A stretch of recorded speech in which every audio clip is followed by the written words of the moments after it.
देखिए उत्तर प्रदेश पीसीएस और आरओ की टेस्ट सीरीज चलाई जा रही है। ये टेस्ट नंबर आपका 23 है। 22 टेस्ट ऑलरेडी कंप्लीट हो चुका है। प्ले लिस्ट बना रखी है, आप लोग जा करके देख सकते हैं।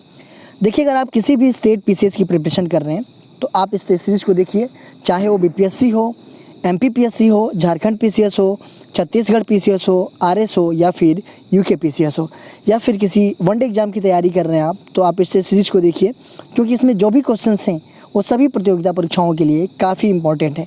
तो स्टार्ट करते हैं। फर्स्ट क्वेश्चन है, ज्योतिबा फुले निम्नलिखित में से किससे संबंधित थे? सविनय अवज्ञा आंदोलन, जाति विरोधी आंदोलन, श्रमिक संघ आंदोलन, असहयोग आंदोलन। देखिए ज्योतिबा फुले की बात की जा रही है, ये किससे संबंधित थे? तो ये जो है कि एक महान क्रांतिकारी, भारतीय विचारक, समाजसेवी, लेखक और दार्शनिक थे। ज्योतिबा फुले ने जाति विरोध आंदोलन मुंबई में प्रारंभ किया था। ठीक है, तो ये हो जाएगा आपका बी ऑप्शन। देखिए इन्होंने 1873 ईस्वी में सत्य शोधक समाज की स्थापना की और गुलामगिरी नामक पुस्तक भी लिखी। जनगणना 2011 के अनुसार उत्तर प्रदेश के निम्न नगरों में सर्वाधिक साक्षरता वाला जिला कौन सा है? इटावा, इलाहाबाद, औरैया, गाजियाबाद। देखिए 2011 की जनगणना के अकॉर्डिंग बात की जा रही है कि जो उत्तर प्रदेश है उसमें सर्वाधिक साक्षरता वाला जिला कौन सा है, जो इसमें दिया गया है ऑप्शन में। ठीक है, तो देखिए कुल मिलाकर के कि यूपी में कुल साक्षरता दर कितनी है, तो यूपी में कुल साक्षरता दर है आपका 67.72% है। ठीक है, अगर हम पुरुष की बात करें तो पुरुष की साक्षरता दर है यूपी में 77.3% और महिला की बात करें हम तो महिला का है 57.2%।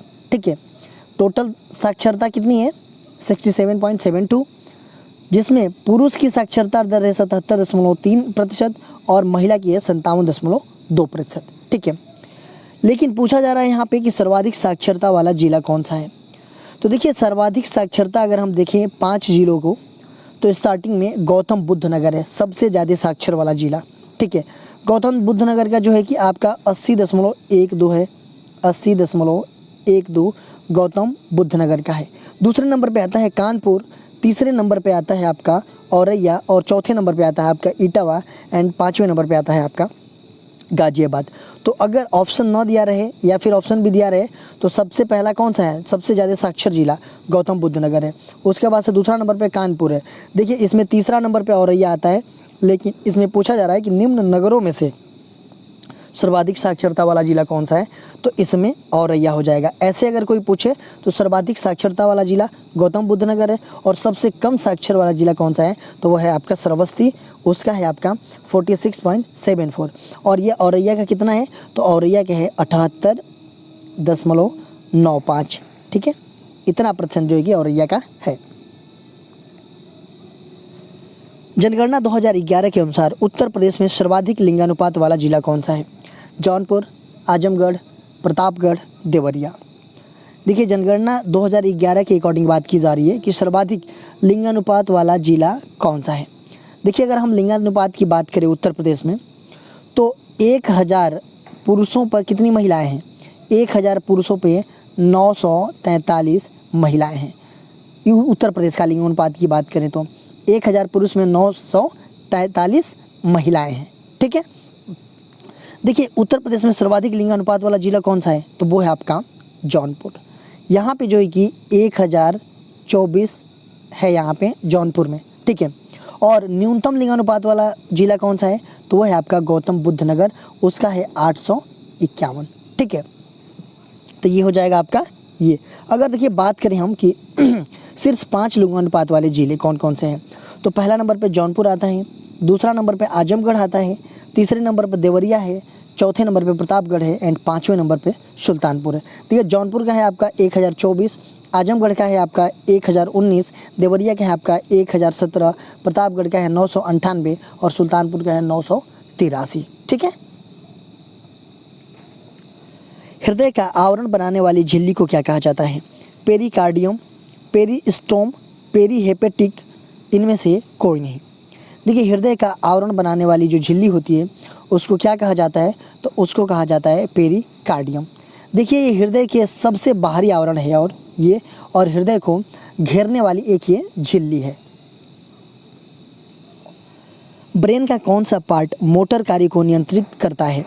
रीढ़ की हड्डी, cerebellum, cortex, cerebrum, medulla oblongata. देखिए ब्रेन का कौन सा पार्ट जो होता है कि मोटर कार्य को नियंत्रित करता है, कौन सा वो पार्ट होता है? तो वो पार्ट होता है आपका सेरेबेलम कार्टेक्स। निम्नलिखित में से कौन सा एक रेडियो एक्टिव नहीं है? एस्टेटाइन, फसियम, ट्रिटियम, जर्कोनियम। देखिए इसमें पूछा जा रहा है कि कौन सा एक रेडियो एक्टिव नहीं है। 3 आपके रेडियो एक्टिव हैं, एक जो है कि कौन सा नहीं है, तो वो है आपका जर्कोनियम, ये रेडियो एक्टिव नहीं है। प्रकाश संश्लेषण द्वारा हरे पौधे पैदा करते हैं अकार्बनिक द्रव्य, खनिज, कार्बनिक द्रव्य, पोषक तत्व।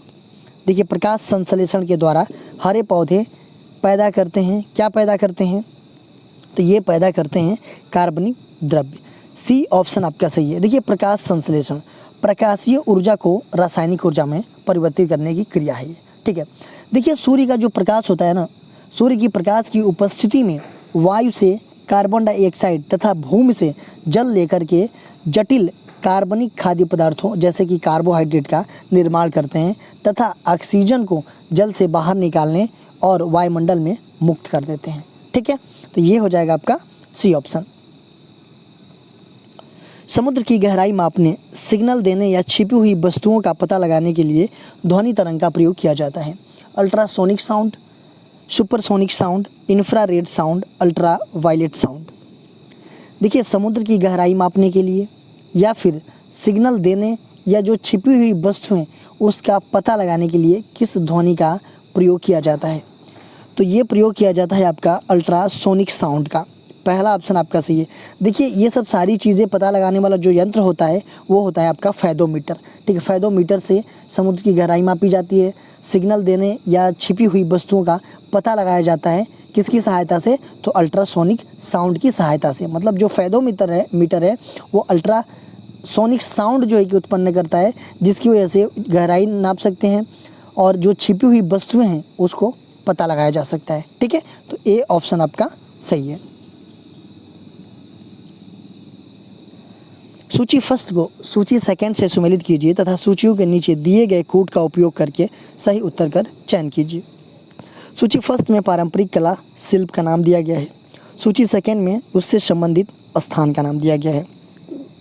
अगर हम बात करें मिट्टी के बर्तन की, तो मिट्टी का बर्तन जो है कि ये कला शिल्प जो है कि किस स्थान से संबंध रखता है? तो ये रखता है आपका खुर्जा से। खुर्जा कहाँ पे है? तो ये आपका बुलंदशहर में है। कास्त नक्काशी अगर इसकी हम बात करें तो ये सहारनपुर से है। कास्त पादुका इसकी हम बात करें तो ये है आपका पीलीभीत से। और जरी जो है कि आपका है कहाँ से? तो ये है आपका बरेली से। तो ये हो जाएगा आपका 2 4 3 1। 2 4 3 1 कौन सा है? ये सी ऑप्शन हो जाएगा आपका। थावर सिंचाई परियोजना का संबंध किस राज्य से है? उत्तर प्रदेश, मध्य प्रदेश, राजस्थान, गुजरात। देखिए बात की जा रही है थावर सिंचाई परियोजना की। इसका संबंध जो है कि किस स्टेट से है ये बताना है आपको। तो इसका संबंध जो है कि मध्य प्रदेश से है। देखिए यह परियोजना जो है कि थावर नदी पर बनाई गई है, थावर सिंचाई परियोजना। विश्व के सर्वाधिक ऊंचे पर्वतों में निम्नलिखित में से कौन सा पर्वत सबसे ऊंचा है? चोओयू, मानसलू, धौलागिरी, मकालू। पूछा जा रहा है कि विश्व के जो सर्वाधिक ऊंचे पर्वत हैं उनमें से कौन सा पर्वत जो है कि सबसे ऊंचा है, जो दिया गया है इसमें से। तो देखिए अगर हम बात करें चोओयू की, तो ये जो है कि इसकी ऊंचाई है आपका 8188 मीटर, ठीक है। और ये नेपाल तिब्बत सीमा पे पड़ता है। मनसलू की हम बात करें तो ये नेपाल में पड़ता है। इसकी ऊंचाई है आपका 8156 मीटर। धौलागिरी की हम बात करें तो धौलागिरी भी नेपाल में पड़ता है और इसकी ऊंचाई है 8167। और मकालू की अगर हम बात करें तो मकालू इसकी ऊंचाई है 8481 8481। और ये जो है कि नेपाल तिब्बत सीमा पर अवस्थित है। तो सबसे ऊंचा कौन सा है? तो सबसे ऊंचा ये आपका डी वाला है।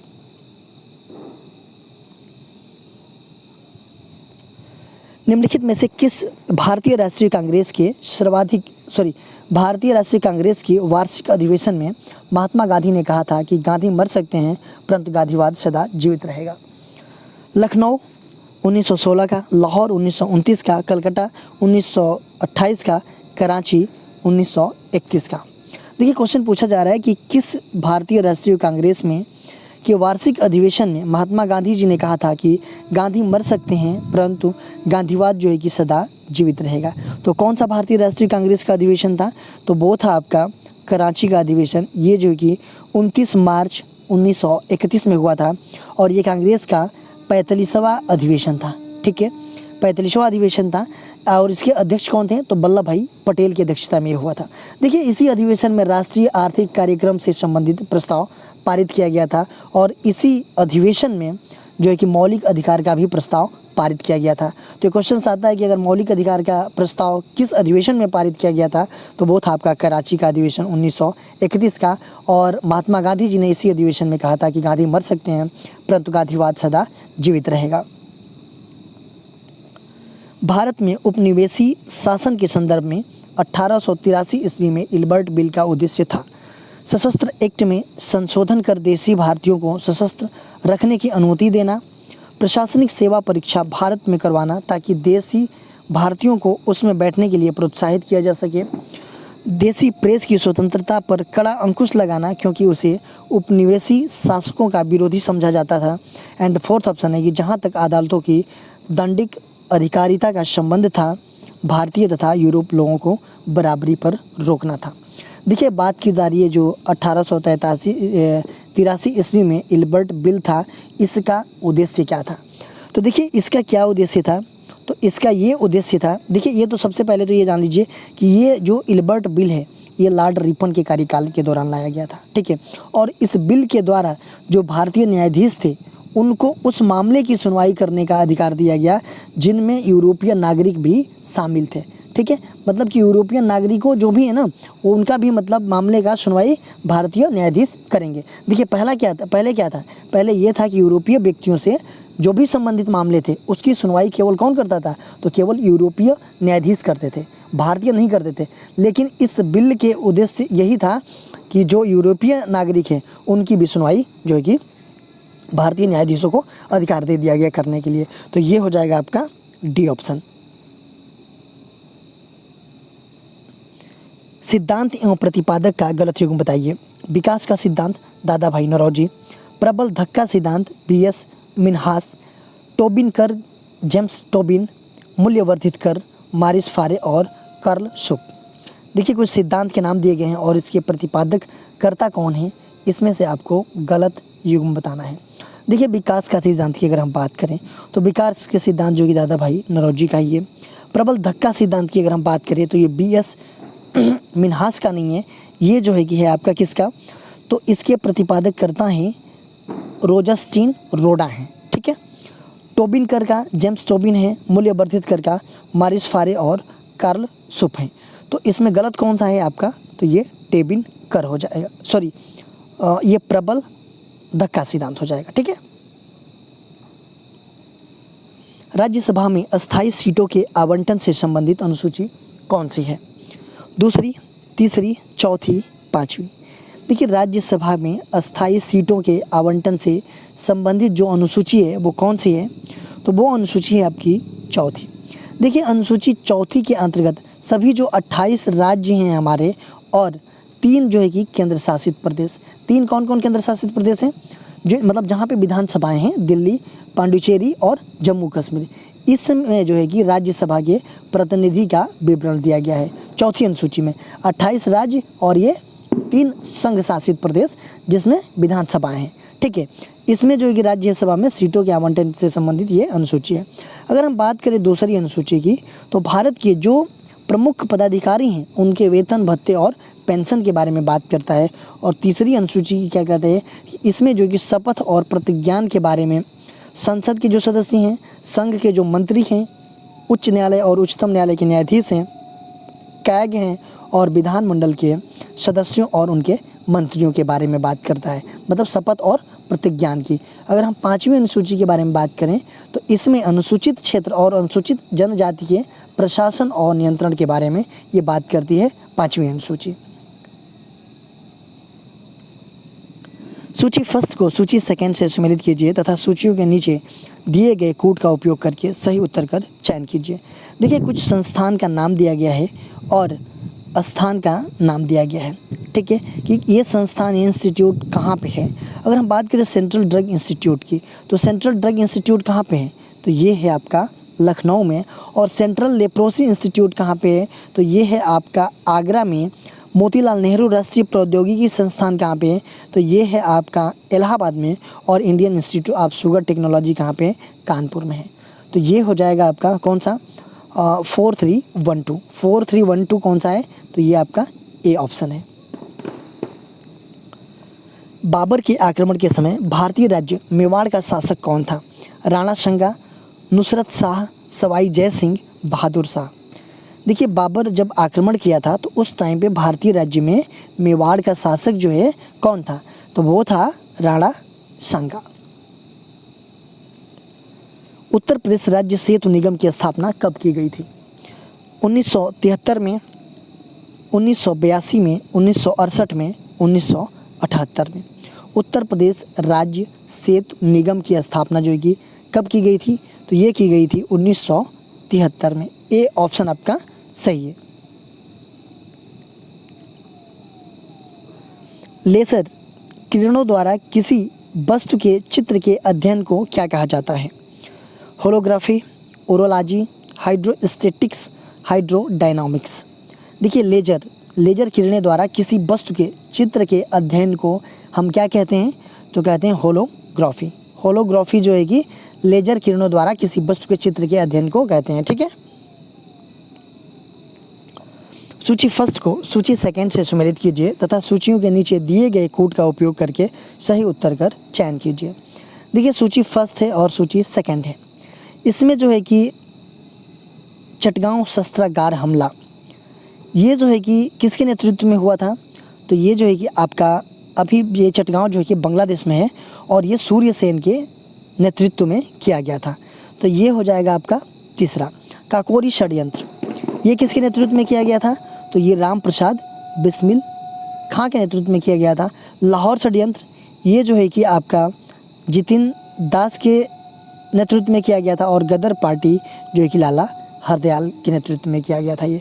तो ये हो जाएगा आपका 3-4-2-1। 3-4-2-1 के बी ऑप्शन आपका सही हो जाएगा। देखिए, क्वेश्चन पूछा गया था आप लोगों से पिछले वीडियो में कि संगम काल में उरैयूर निम्नलिखित में से किसकी राजधानी थी? पल्लव शासकों की, चोल शासकों की, पांड्य शासकों की, चालुक्य शासकों की। देखिए, संगम काल में जो उरैयूर है ये किसकी राजधानी थी, तो ये राजधानी थी किसकी? चोल शासकों की। ये बी ऑप्शन आपका सही है। आज का क्वेश्चन देख लेते हैं। उत्तर प्रदेश के उच्चतम औद्योगिक विकास दर प्राप्त की थी? 5वीं वर्षीय योजना, 6वीं वर्षीय योजना, 7वीं पंचवर्षीय योजना एंड 11वीं पंचवर्षीय योजना। तो उत्तर प्रदेश ने जो उच्चतम औद्योगिक विकास दर है वो प्राप्त किया था 5वीं पंचवर्षीय योजना में, 6ठी पंचवर्षीय योजना में, 10वीं पंचवर्षीय योजना में या 11वीं पंचवर्षीय योजना है। इसका आंसर आप लोग कमेंट बॉक्स में बताइएगा। इसका आंसर मैं नेक्स्ट वीडियो में आप लोगों को बताऊंगा। आप जो है कि हमारे चैनल को सब्सक्राइब कर लीजिए। सब्सक्राइब करने के बाद से बेल आइकन को प्रेस कर लीजिए कि जब भी वीडियो आए तो आपको नोटिफिकेशन मिल जाए। ये मेरा दूसरा चैनल है श्री जीएस पॉइंट, आप इसको भी सब्सक्राइब कर बेल आइकन को प्रेस कर लीजिए। फेसबुक पे मेरा पेज है श्री श्री के नाम से, इंस्टाग्राम पे हमारी आईडी है श्री 25 और श्री जीएस पॉइंट, ये दोनों आईडी है, यहाँ फॉलो कर लीजिए। और टेलीग्राम का ये आईडी है स्टडी विद श्री। इन सब का लिंक जो है कि आपको डिस्क्रिप्शन में मिल जाएगा, वहाँ पे क्लिक करते आप तुरंत यहाँ पे पहुँच जाए। तो आप इन सब सारे जगहों पे ज्वाइन हो जाइए, क्योंकि इन सब सारे जगहों पे स्टडी से रिलेटेड चीज़ें पोस्ट की जाती है जिससे आप लोगों को फ़ायदा पहुँच सकता है। दोस्तों, वीडियो अच्छी लगती है तो आप लोग लाइक किया कीजिए, एक अच्छा सा कमेंट्स कर दिया कीजिए, अपने दोस्तों में शेयर ज़रूर किया कीजिए। अगर वीडियो अच्छी नहीं लगती है तो आप लोग डिसलाइक कर दिया कीजिए और कमेंट बॉक्स में अपना प्रतिक्रिया दिया कीजिए वीडियो देखने के लिए।